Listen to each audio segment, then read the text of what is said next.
आपने जो सवाल पूछा ना वो बड़ी खूबसूरती से जो है पॉलिटिकल को इलेक्टोरल बना दिए। आप बताइए पॉलिटिकल होने का मतलब सिर्फ इलेक्टोरल होना होता है? मैं एक सवाल एक मिनट जवाब के सारे सवाल का जवाब दूंगा। गांधी पॉलिटिकल थे कि नहीं थे? गांधी ने कितने चुनाव लड़े?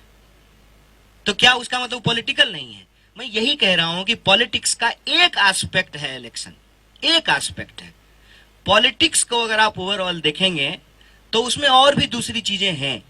अगर सिर्फ हम इलेक्शन पे ही सारी डिस्कोर्स को अगर रिड्यूस कर देंगे तो डेमोक्रेसी अपने आप में जो है ना प्रोसीजरल बन करके रह जाएगी। और डेमोक्रेसी जो है सिर्फ प्रोसीजरल नहीं होता है, पार्टिसिपेटरी होता है।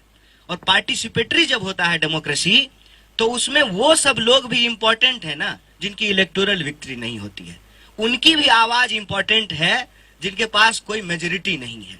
ये हमको समझना पड़ेगा। हमने कभी नहीं कहा कि ये यात्रा पॉलिटिकल नहीं है। भारतीय राष्ट्रीय कांग्रेस इस देश की सबसे बड़ी विपक्षी पार्टी है और इस देश की सबसे बड़ी विपक्षी पार्टी होने के चलते हमारी सबसे बड़ी जिम्मेवारी है।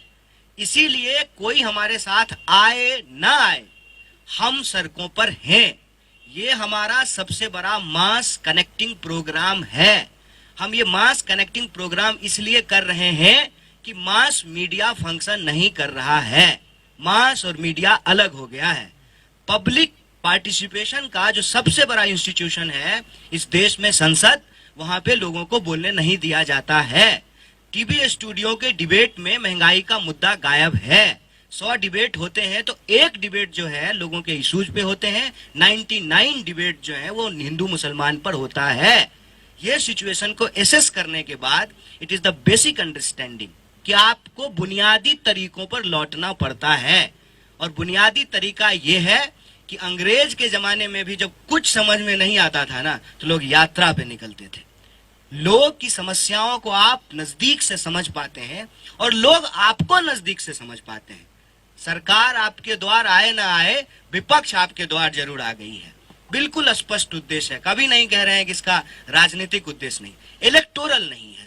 सिर्फ ये बात को हमको मिक्स नहीं करना चाहिए। और राजनीतिक भी है। इसके साथ साथ एक बात और मैं कह देता हूं, भारतीय राष्ट्रीय कांग्रेस एक पार्टी है और इसका एक राजनीतिक उद्देश्य है। इसके साथ साथ इसका उद्देश्य सामाजिक है, इसका उद्देश्य जो है आर्थिक है, इसका उद्देश्य सांस्कृतिक है। और ये सारी चीजें जो है आपको इस यात्रा के अंदर रिफ्लेक्ट होता हुआ दिखेगा। अभी पीछे जो है हम लोग मध्य प्रदेश की जो है लोक परंपराओं और संस्कृतियों से जो है इंटरेक्ट कर रहे थे। अब राजस्थान की लोक संस्कृति और परंपराओं से इंटरेक्ट करेंगे। तो ये राजनीतिक नहीं है, ये सांस्कृतिक भी है।